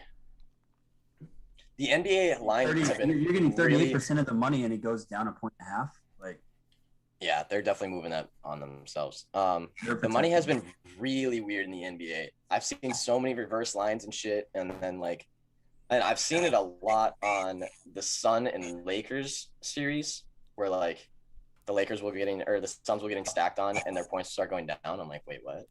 Yeah. And I forget. I think no, not the Boston series. There's another one too that the line's been really weird. Just like all day long, they've been switching. But yeah, I think the Sixers get it done. And honestly, if it wasn't for the 99% sitting next to the Jazz, I would have easily said the Jazz probably get it done tonight. But now Yeah, that scares I'm me. nervous. I don't know. Yeah. I'm definitely probably not taking the Grizzlies, but definitely not taking the Jazz either. No, what about let me look at the totals or any of those? I don't even have that up yet for some reason. Yeah, I don't know. That's probably what I would look at. All right.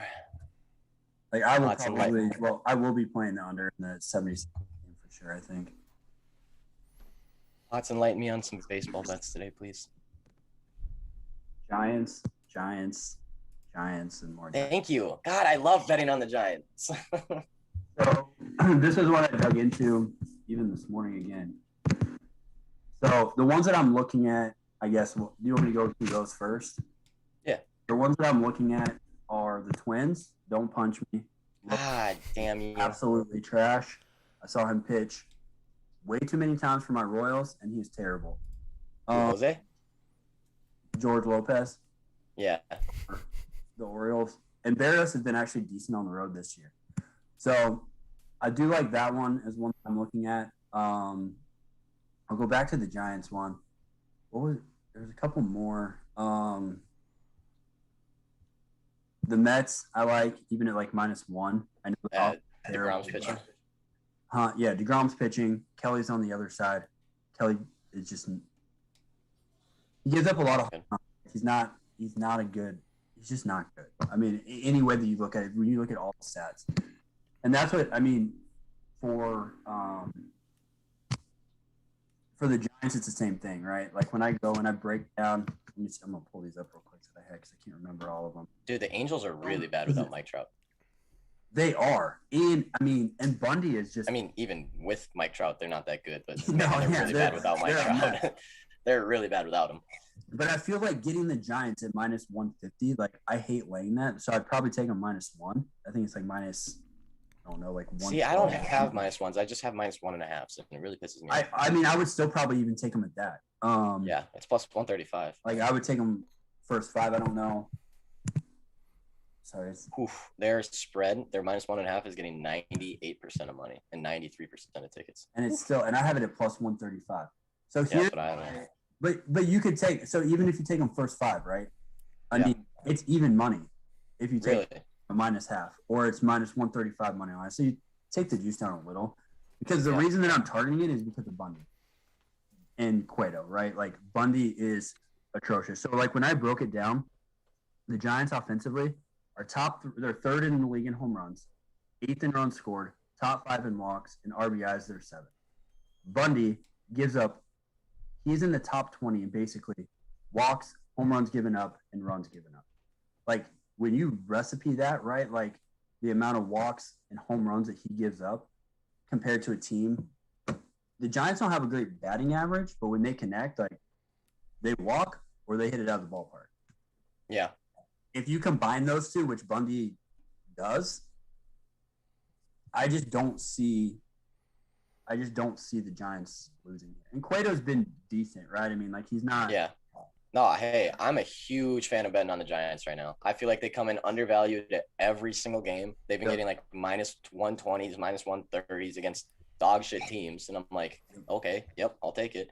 And they have been getting stacked on public money every single game too. I feel like there's just a group of people who have figured out that the Giants aren't going to lose games. And it's honestly, it was like the Rockies last year. The Rockies last year went through like a stretch where it was like a month where they were plus money, and I think during that month, like I think they were like between like 120 and like 160 because they were playing in the West, right?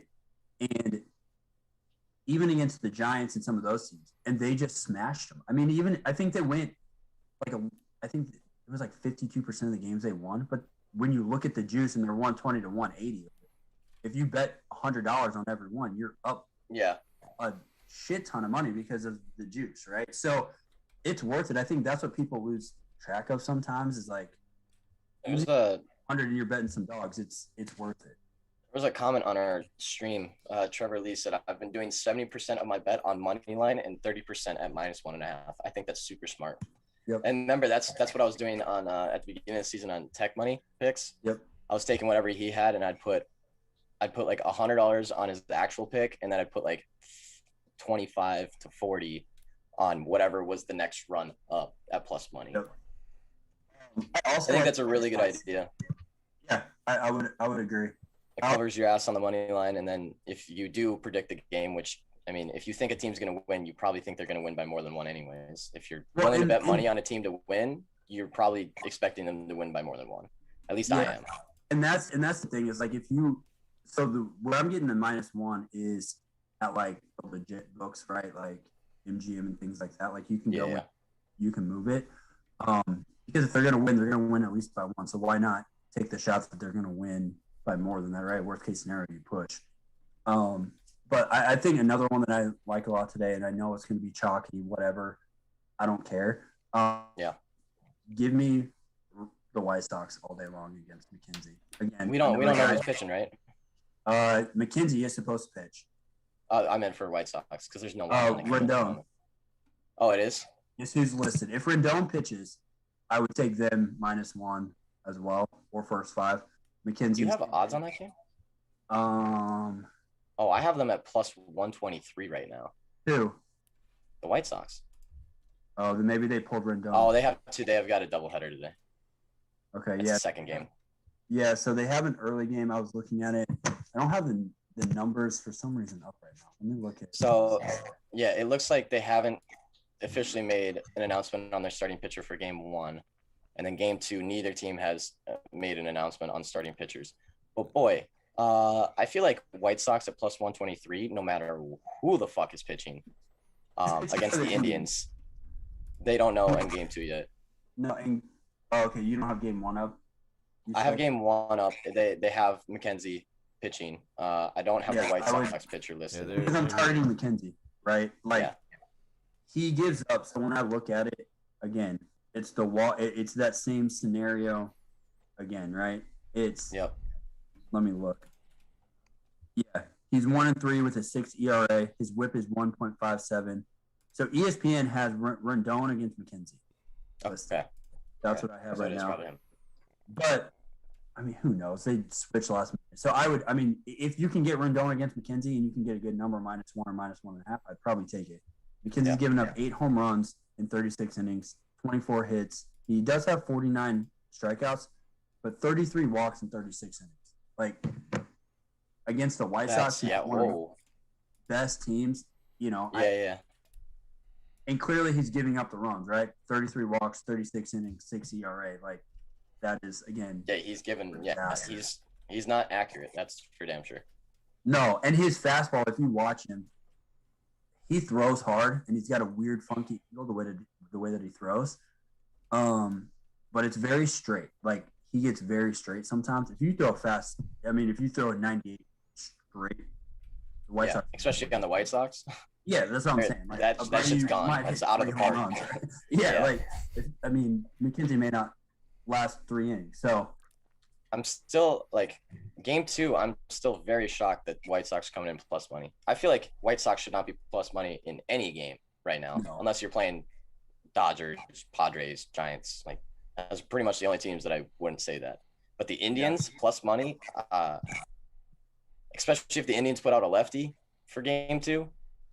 Oh, yeah. I wonder if we love the lefties against the White Sox. Dude, Suck My Take Absolutely. really got me on the White Sox lefty train because every single time a lefty gets up there, that ball is just fucking blasted and out. Oh, that's what I was gonna say. That's my player props every time. Like they play them, like he always sends them to me. I'm like, all right, let's do it, right? Like I'm all White Sox against a lefty is just ingrained in my head now. Yeah, and I will say I did like the Royals today, but that line because Chad Kuhl is just again, he's not good, right?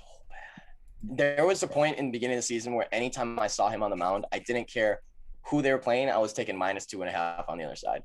Yeah, so I was like, he's going to give up 7 runs. Total. I feel like the team total is a gift, right? So like that's probably where I'm looking today. If I'm looking at the Royals game, I'm a Royals fan, so biased. Do with that what you want. As painful as that is for me to say, but they just I don't know, man. I just don't like. Cool is so bad. Now I will say it's raining here, so it might end up getting canceled. But if you can get a team total for the Royals at like 3.5, yeah, a decent number, I think that's a good look. I cannot lay the Royals are not good enough with Mike Minor on the hill to lay -196 or anyone for that matter. I don't care who it is. You could give him Shane Bieber. I'm still not laying 196 for the Royals ever.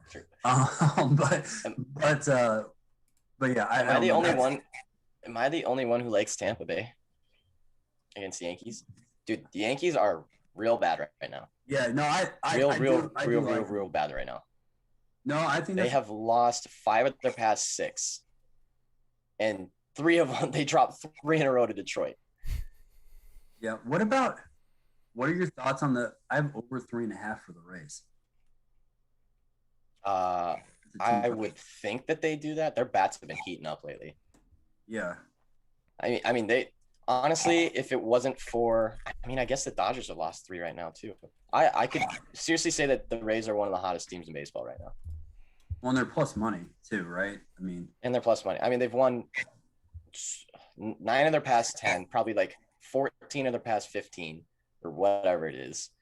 They've been beating Toronto, the Royals, Phillies. Like they've just been bulldozing everyone. 10-1, 9-7, 3-1, 6-4, 14-8, 2-1, 7-2, 5-3, 6-2. Like their bats are working and their defense is working.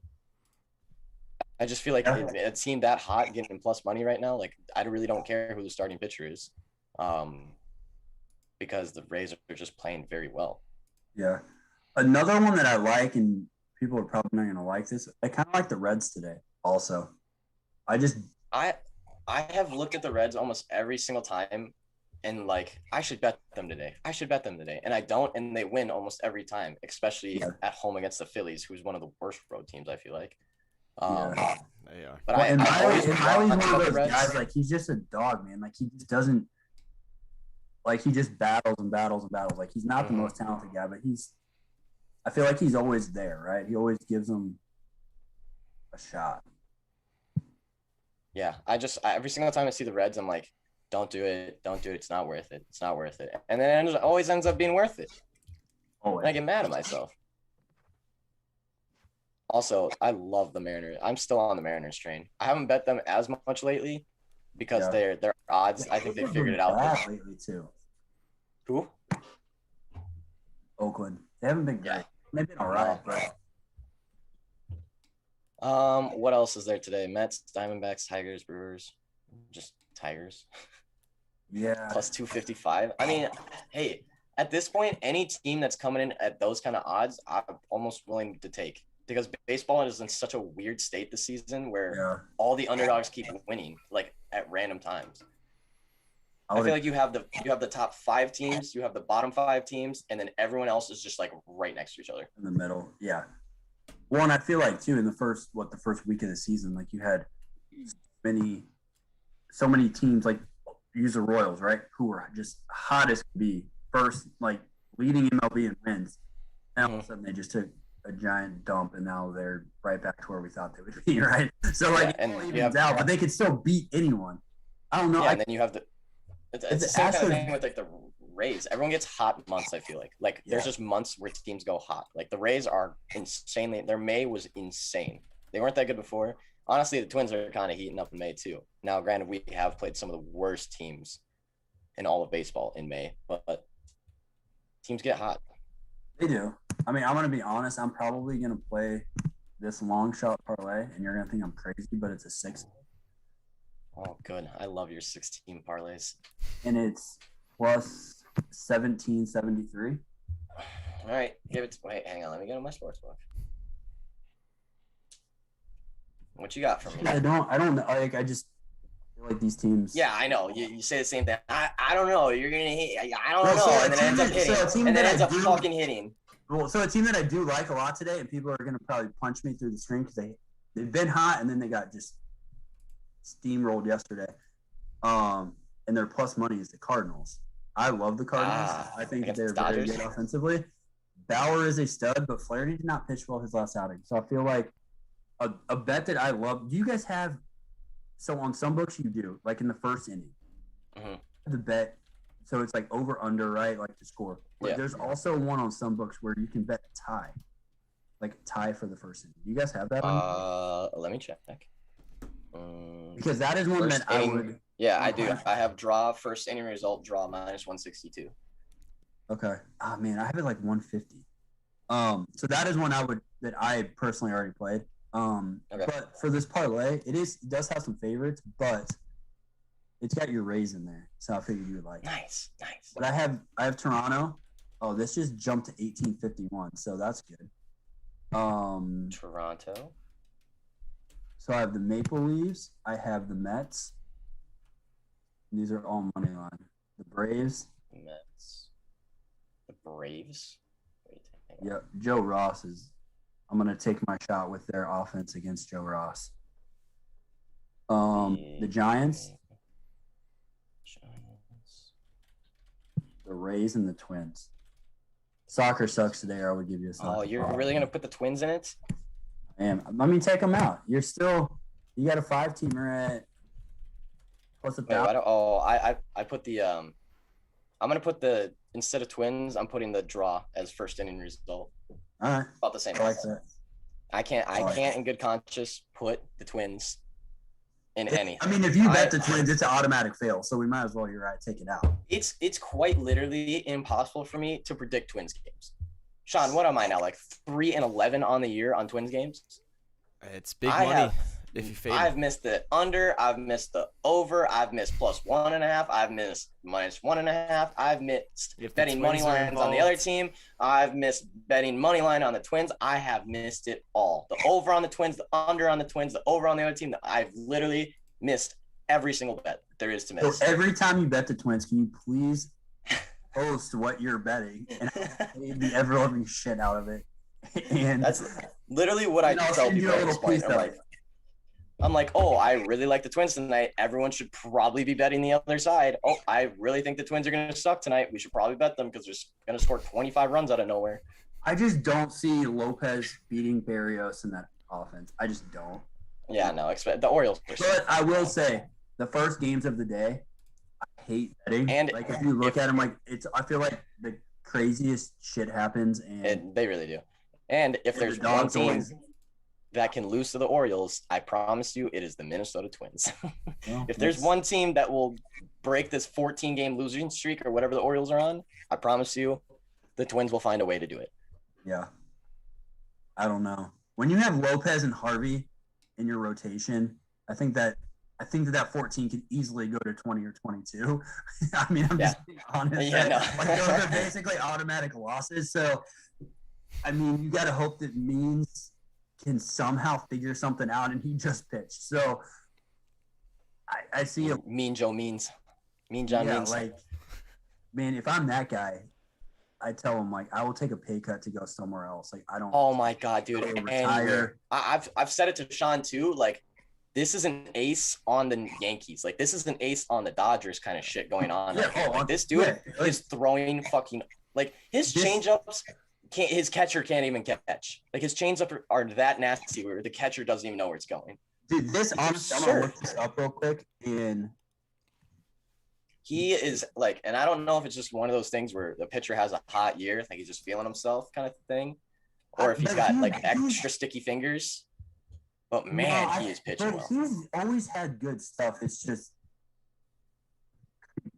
put it to, and he plays on a shitty team, right? I mean, let's be honest. But Trevor Lee is being an asshole in the chat. Will you just bet against the Twins every day? Take one for the team. Thanks, Trevor.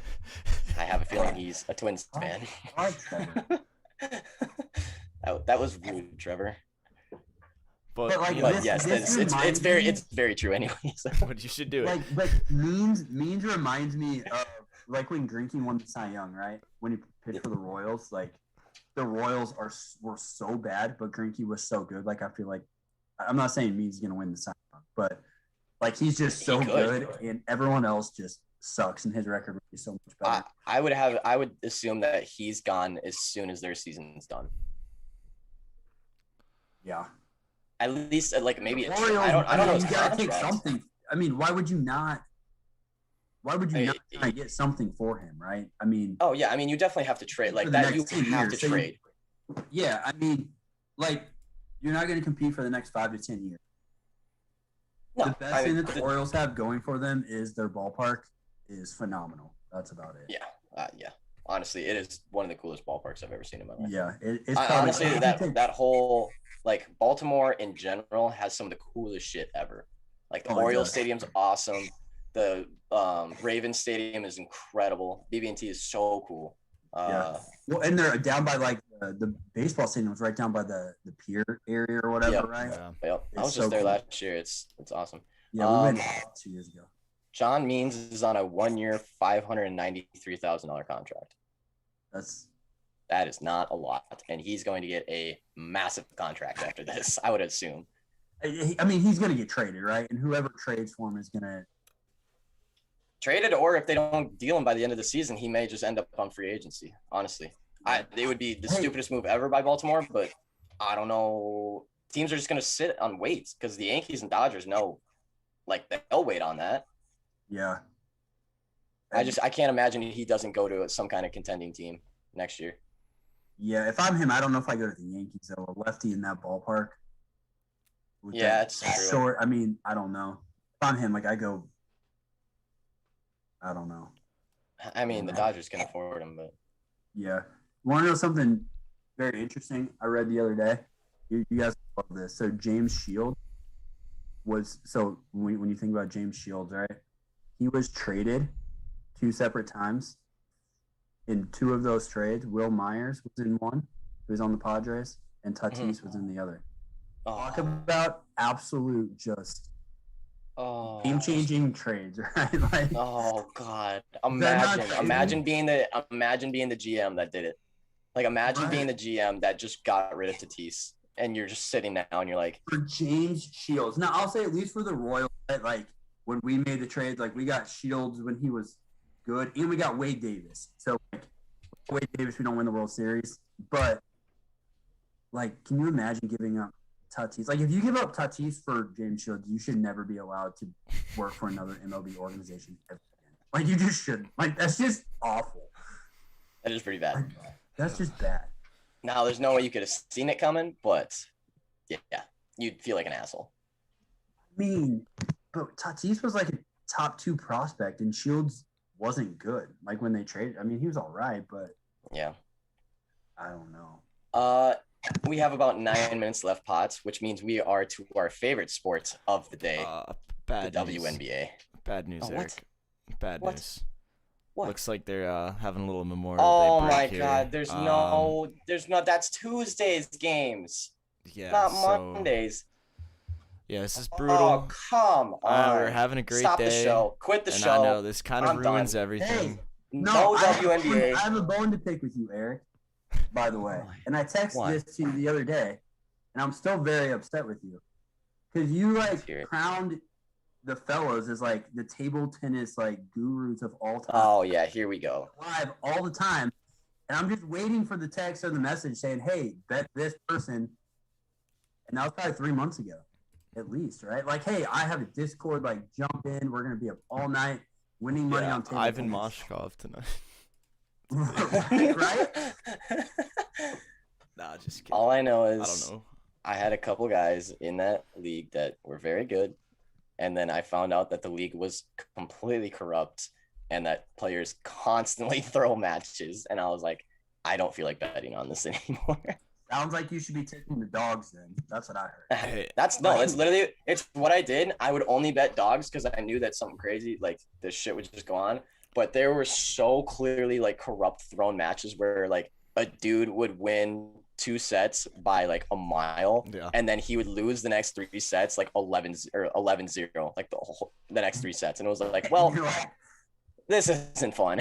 I mean, I'm telling you, even if it's rigged, there is nothing more electric than like laying in bed and betting on some Russian At 2 a.m. dude in the No, Moscow some dude Liga scuffle Pro, back and they are insane. They are feisty. They're like it's crazy. That and there's, like, It's different crazy. divisions, have too. a lot of money on it. Like, just bet $5 on it, and it's still Oh yeah. amazing. Also the part about staying up till 4 a.m. betting table tennis every night of the week just wasn't.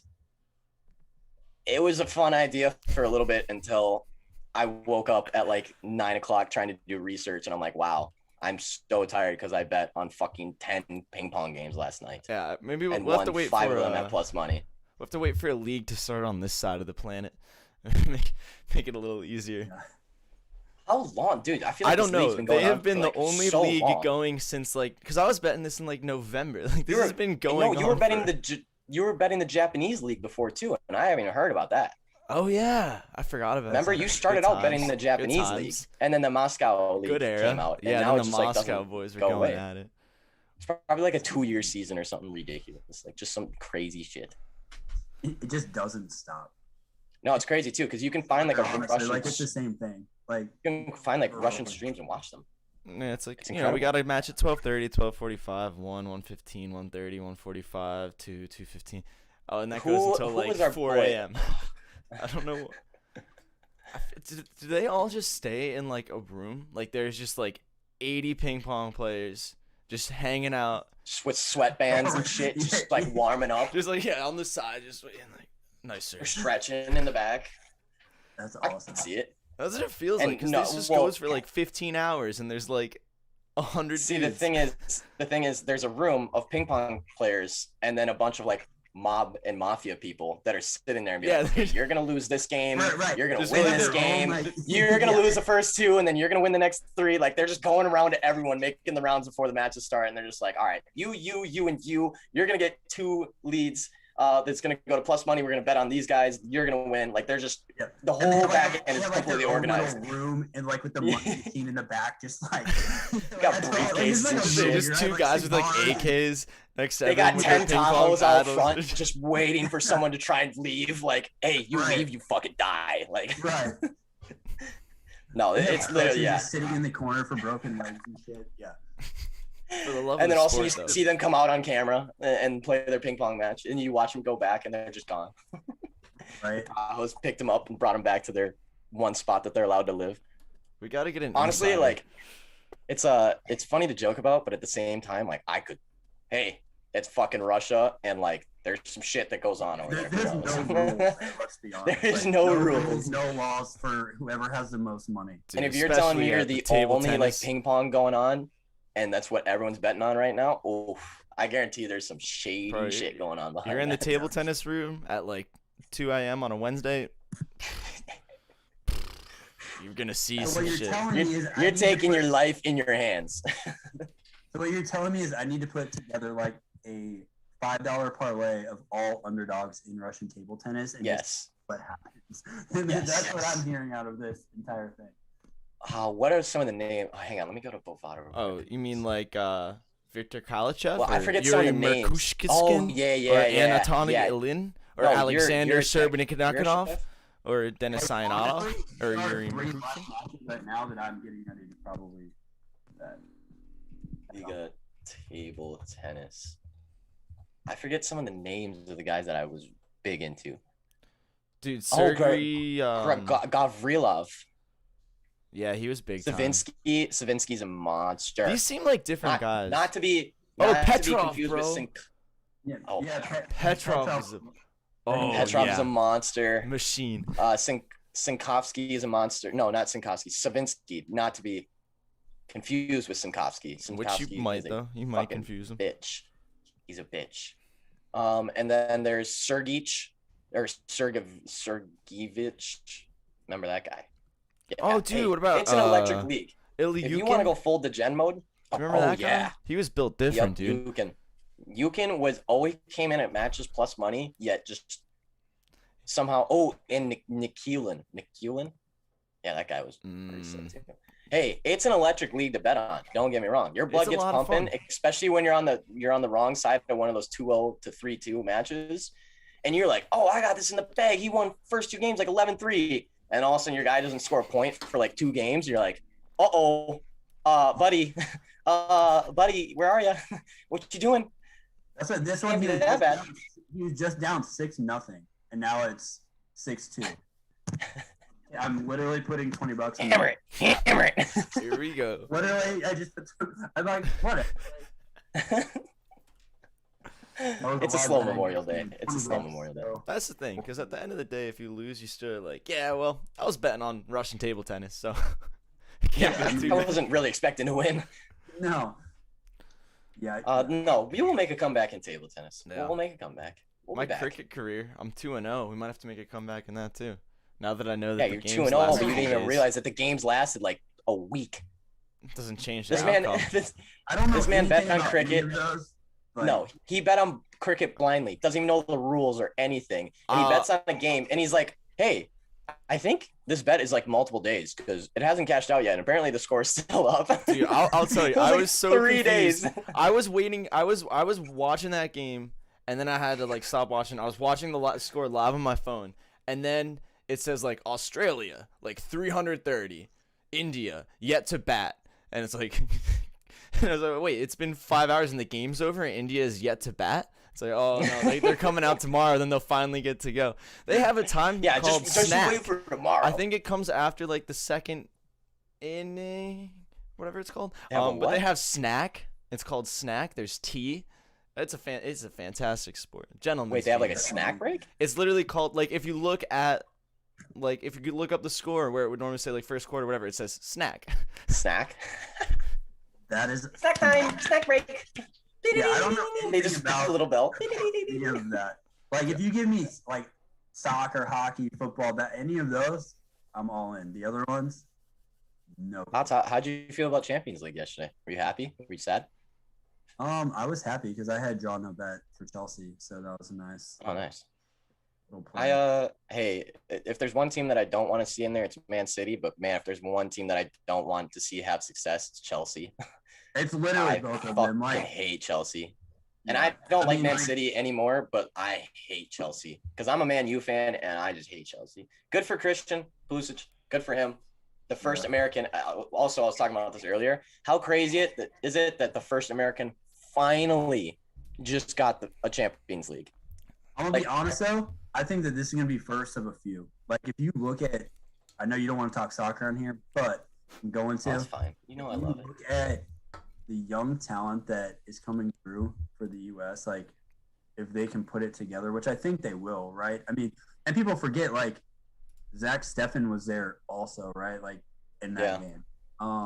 But I just think the U.S. has a culture problem when it comes to soccer, in the fact that everywhere else, the best players are the ones getting the best training. They're getting like the academy teams, and that's not the case in the U.S. The best players could be stuck on North Philly AAU team and never get a chance, but yet fucking Jimmy, whose parents have $3 million, put him through all these academies, and he's now the best player, yet he didn't have the most talent. I think some of that, if I'm being honest, is starting to change with the way MLS is set up. Like, so if you go and look up like Gianluca or Busio for Sporting, right?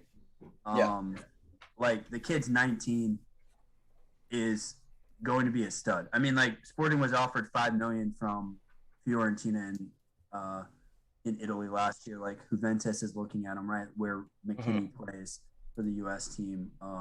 Dest starts for Barcelona. Like, there's guys that are good. Like, are they ever going to be on some of these other levels? No. Like, like everyone talks about Pulisic, but Dest is probably the best one out of all of them. Yeah. Like overall, right? And so when you look at that, like some of these other teams, so like I'm just going to use Sporting Kansas City because that's where I live, right? Like they're taking people and they're bringing these kids in and moving them to Kansas City and having them play for, these club teams right in their cities and growing up doing that. So like Busio is he'll be gone after this year at 19 playing overseas for one of probably the major, it'll probably be in Italy, I would imagine. And so, like he just grew up in those clubs, right? And they're starting to do that because they're getting the reward back for him now, right? I mean, I think we're starting to figure it out and being like, but we're not on the other level. And I think too, right, is people don't realize like the amount of money you can make playing soccer is astronomical. Like it's ridiculous. Like now, like if you play in the MLS, no, you're not going to make millions and millions of dollars. Like you still make a really good living playing a game, right? Like I think any of us would raise our hands and say, "Look, sign me up tomorrow." But like some of these guys, I mean, if you're playing overseas, you're making millions and millions and millions of dollars, and that's not even including like the endorsements, right? And that's until the MLS gets more money, that's what it's gonna look like too. And it'll happen because we're gonna have to ship players out. Like, it's just because the level of competition, but it's gonna start happening. Is at least at the point. Yeah, it's at the point now where actually playing in the MLS is enough of something on your resume to go overseas and play. Like it's getting to that point.